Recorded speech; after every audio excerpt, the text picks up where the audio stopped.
The episode begins with Randy setting up a surprise for his wife Natalie at their apartment when his phone rings. He answers it, and Natalie asks him if he has reached the airport, since he was leaving for Hong Kong that night. He lies to her and tells her that he is waiting at the airport lounge, and apologizes to her for missing out on their anniversary. He then asks Natalie if she has left the office. She informs him that she'll be home in 5 minutes. Just then, the TV in their living room turns on by itself. Randy tells his wife goodbye and checks up on the TV. He turns it off and sets up a bouquet of flowers in front of the door to surprise Natalie. All of a sudden, the lights in the other room flicker and then go off. Not thinking much of it, Randy inspects the switchboard and finds that the light button has been turned off. He turns it on and gets back to decorating the apartment. Once again, the light goes out in the other room. As Randy goes to the switchboard to turn the button on again, he senses someone's presence in the dark. When he turns the lights on this time, a dark shadow appears in front of him. He stumbles back and starts screaming as the shadow comes closer to him. Sometime later, Natalie comes home and notices the bouquet waiting for her. She smiles and calls out to Randy. When he does not respond, she walks into the living room and finds Randy sitting on the couch. She calls out to him again, but he still does not respond. Finding this strange, she goes to touch him when all of a sudden his body turns to ash. The next day, Special Agent Broyles is seated at a restaurant. On the table across from him, a child mimics his moves. Broyles entertains the child until he receives a call informing him about a new case. Meanwhile, his team consisting of Special Agents Walter, Peter, and Olivia arrive at the scene. Olivia claims that there were no signs of forced entry, which made the case even more confusing. She turns to Walter and asks him if he has found anything about the crime scene. Walter examines the scene and tells Peter and Olivia that the man was burned with something so hot that his body had held its shape, but he needed to transport the victim's ashes to the lab so that he could take a closer look. Soon Broyles arrives at the scene as well. When Olivia briefs him about it, he asks her if Randy worked at a hospital or had visited one before his death. She informs him that the victim was an investment banker, but she could find out if he had been to the hospital before his death. Broyles reveals that he had witnessed a similar case 4 years ago, where all the victims either worked at or had visited Tyson General Hospital. He was then contacted by the killer, who had offered to turn himself in, only if the detectives were able to break down and understand his formula. Broyles hands Peter a file with the formula on it. Peter tells his team that the formula was a molecular model, but that it was too complex for him to understand. He then leaves so that he can give Walter the file to decipher the formula. Just then, Olivia receives a call, where she is told that the victim had visited Latchmere Hospital to see his mother, who was admitted there. The scene changes to Latchmere Hospital, where a nurse is working on her computer. All of a sudden, the same shadow appears behind her as she continues to work. The shadow walks away from her and heads down the hallway undetected. Later that day, Broyles and Olivia arrive at the hospital and ask the chief of staff to show them their employee records, specifically a man of European descent. Back at the lab, Walter examines the remains of the victim when his lab assistant Astrid brings in a device for him. Walter informs Peter and Astrid that he wants to check the ashes for any sign of radiation. However, the device does not show any significant readings indicating that there are no signs of radiation. While he tries to understand what burnt the victim, Olivia calls Peter and asks him about the progress that they may have made. Peter tells her that they have only established that radiation was not used to commit the murders. Then, Walter takes the phone from him and starts talking to Olivia. However, while talking to her, he becomes distracted by the formula and starts working on it. At the hospital, the shadow walks into the room of a woman. A fly lands on her cheek just as the shadow leaves, causing her body to turn into ash as well. When the patient's nurse makes her way into the room, she screams in horror. Hearing the commotion, Olivia and Broyles head towards the room and find the remains of the patient. He asks the officers to lock down the floor, making sure that no patients or staff leave the floor. He then questions the nurse, but she tells him that she has not seen anything. Just then, an officer makes his way towards the agents. He informs them that a hospital employee named Kozlov was of European descent, but had not shown up for his shift that night. Broyles, Peter, and Olivia go to his apartment and break through the front door. They find that the apartment was empty and that he had only recently left in a hurry, leaving behind remains of his equipment. Broyles leaves the apartment and heads back to his office, where he plays the audio call from the killer once again. Once the audio ends, he receives a call from a senator who asks to meet up. When the two of them meet, he tells him that the name Kozlov was an alias that the killer was using and that he was wanted by both the CIA and the Russian government for stealing an important piece of tech. Then, the senator informs Broyles that the CIA will be taking over his case. When Broyles offers departmental transparency in exchange for remaining involved in the case, the senator tells him that the CIA doesn't want the FBI's involvement. Elsewhere, Tomas Kozlov arrives at the motel. He sets up his equipment and leaves once again. Back at the hospital, Olivia and another officer go through security footage at the hospital. Just then, Olivia receives a call from Broyles, who tells her that they will not be backing down from the case and instructs her to avoid leaving a paper trail. Suddenly, the officer calls Olivia over and tells her that she has discovered discovered something. When she goes over the footage, they find the shadow roaming the halls of the hospital. Shocked at the finding, Broyles and Olivia take the footage back for Walter to go through it. When Walter sees the shadow, he tells them that it is a separate entity of its own, something that may have been created by the stolen tech. Later that night, Broyles receives a file from the senator that contains crucial information about Kozlov.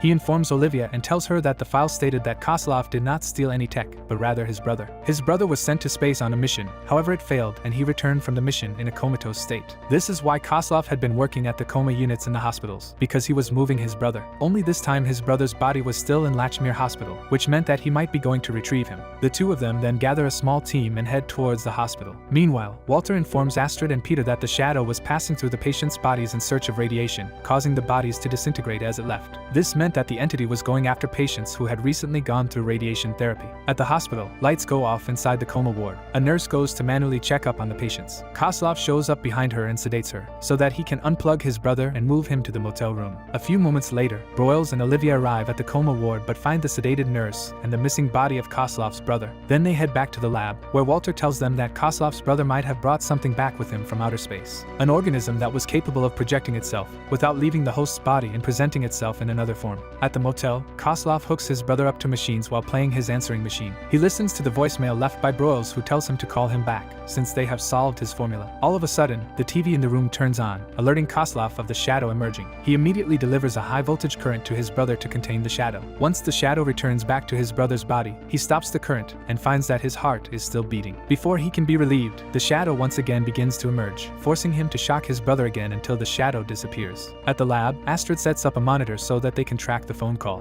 When Kozlov calls, he informs Broyles that he will hang up the phone in a few seconds so that they cannot track him. He then questions him about the formula. At the same time, Walter calls and tells them that he has solved the formula. He had discovered that it was not possible to remove the entity from the body without killing the host. Broyles informs Kozlov about their findings. Before he can respond, the shadow passes through him and turns him into ash as well. Since the line had remained open, the team was able to trace his location. Early the next morning, they arrive at the motel and find Kozlov's ashes and his brother's body inside the van. Walter tells the team that he does not know how to contain the shadow, but they will need a container large enough to hold it. Just then, they hear a scream from a motel room. Broyles quickly shoots Kozlov's brother in the head, causing the shadow to return to its host's body. They contain the shadow along with the host body and take it away. The scene changed to a few days later. Two patrol cars surround another car. The officers surround the car and demand for the kidnappers inside to step out of the vehicle. The kidnappers nervously step out of the car with their hands raised and get on their knees. They inform the officers that they don't know what they are getting into. The female officer asks the kidnapped boy inside the car if he is okay, and he nods to confirm that he is fine. However, no one takes them seriously. All of a sudden, one of the officers begins moving backwards. His partner calls out to him, but he is unable to respond. He keeps going backwards until he reaches the edge of a building and falls to his death.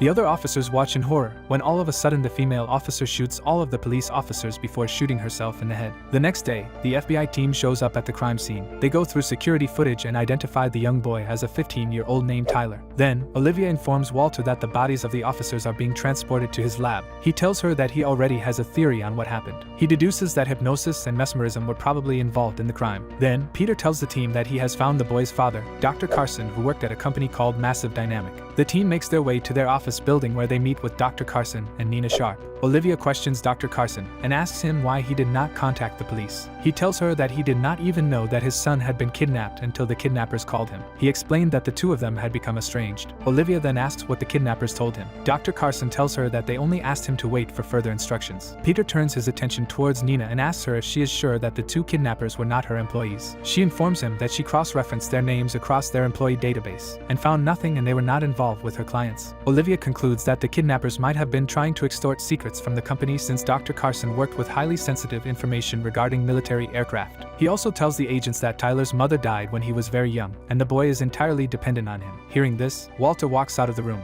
Peter checks up on him and asks him if everything is okay. He tells him that he was reminiscing about how he met his mother. Meanwhile, Tyler tells the kidnappers that he is hungry. They arrive at a convenience store where one of them goes up to the cash register and asks the clerk to empty the cash register. When the clerk notices notices that the kidnapper does not have a gun in his hands, so he does not take him seriously. Then, another man at the store approaches the kidnapper and asks him if there is a problem. The kidnapper tells him that he should not have gotten involved. Just when the man is about to attack the kidnapper, he stops. He then grabs a pot of boiling coffee and pours it over his head. He then smashes the glass pot over his head and goes through another glass window and loses consciousness. The clerk pulls out a gun and points it at the kidnapper, as Tyler and the other kidnapper walk out. The man tells the clerk that he should have just given him the money. Just then, the clerk puts the gun down and picks a key and plugs it into a socket, electrocuting himself in the process. Sometime later, the team arrives at the convenience store and goes through the security footage. Olivia tells Peter that the only two witnesses are in intensive care and will not be able to give any statements. At that moment, Broyles calls Olivia and tells her that the two kidnappers are Hickey and Dobbins. They worked at a car dealership and were good salesmen. There is nothing out of the ordinary about the kidnappers, only that they left for lunch one day and never returned. Peter suggests that they may be spies trying to get information about the US military. Back at the lab, Walter and Astrid perform an autopsy on one of the dead police officers. Walter tells Astrid that he is trying to look for lesions on their brains that would indicate what had happened to them. When the rest of the team shows up at the lab, Walter tells them that hypnosis only affects the brain waves. However, the police officers had an extreme case of suggestion, which meant that there were lesions on their brains. He shows them hematomas on the officers' brains and explains that this could mean that their minds and body were in conflict. In theory, the officers were under mind control. Olivia asks Walter to work on a way to prevent mind control. At Massive Dynamic, Broyles and other agents set up their equipment to track the kidnapper's phone call. Sure enough, Dr. Carson receives a call from his son who tells him to give the kidnappers whatever they want. Then, the kidnappers take over the call and instruct Dr. Carson to deliver $2 million at a set location. However, they hang up the phone before the call could be traced. The FBI agents think that the money is only a distraction and that they are after something much bigger. Olivia tells Dr. Carson that they are going to set a trap so that they are prepared. At the lab, Walter finds a teddy bear that generates white noise, similar to being inside a uterus, which will stop the kidnappers from being able to control anyone's mind.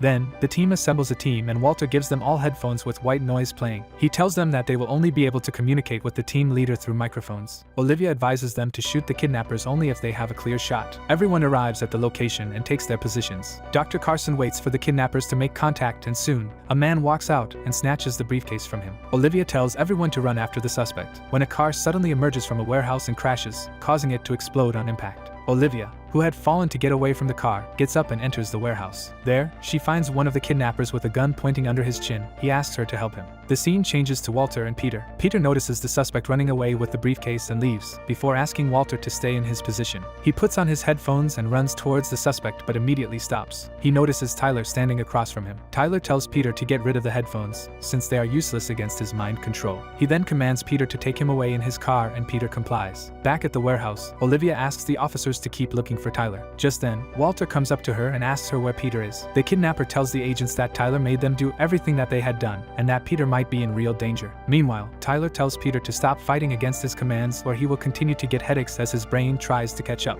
Peter stops fighting and tells Tyler that his father is worried about him, but he does not seem concerned. When Peter tries stopping the car, Tyler commands him to drive as fast as he can, nearly killing them in the process. At Massive Dynamic, Olivia confronts Nina and tells her that the son of one of her top scientists, being able to control minds is not a coincidence. Nina tells Olivia that Dr. Carson was working on a project with a pharmaceutical company, where pilots were given drugs to amplify their brain waves and help them fly planes using their thoughts. Dr. Carson reveals that he had taken the drugs home for further research, but Tyler must have taken them. Walter tells him that the drug, along with ADD medication that Tyler was taking, and puberty reacted with his brain waves and gave him the ability to control people's minds. Back in the car, Peter and Tyler notice a patrol car behind them. Tyler orders Peter to pull over. When the officer asks Peter to step out of the vehicle, Tyler uses mind control on the officer, and he places his gun in front of Peter. Tyler then makes Peter pick up the gun and point it towards the officer. Peter begs Tyler to not kill him, and only knock him out. Tyler agrees and Peter knocks out the officer. At the Massive Dynamic office, Olivia tells all state troopers to stay away from Peter and Tyler. She then gets called into Nina's office where Broyles tells her that Tyler has been labeled as a threat to national security, and that the fringe team has been ordered to step down. Olivia does not agree with this decision, and tells them that Peter might become collateral. However, Broyles tells her that the government is assuming that Tyler has a foreign handler, which means that their national security might be at risk of breach. Olivia talks to Walter, who has been shaken up by Peter's kidnapping. She and Nina convince Walter to come up with a plan to stop Tyler. He tells them that he can use an EMF scrambler to mess with Tyler's brain waves. Astrid informs Olivia that Tyler's search history indicated that he was looking for a woman. When Olivia questions Dr. Carson, he tells her that the woman he had been searching for was his mother. At the time of his birth, she had been on drugs and would often abandon Tyler until she finally disappeared one day. So when Tyler questioned him about his mother, he told him that she died in a car wreck. Meanwhile, Tyler takes Peter to a club. Peter asks him what made him hate his father. He tells him that he had lied to him his whole life.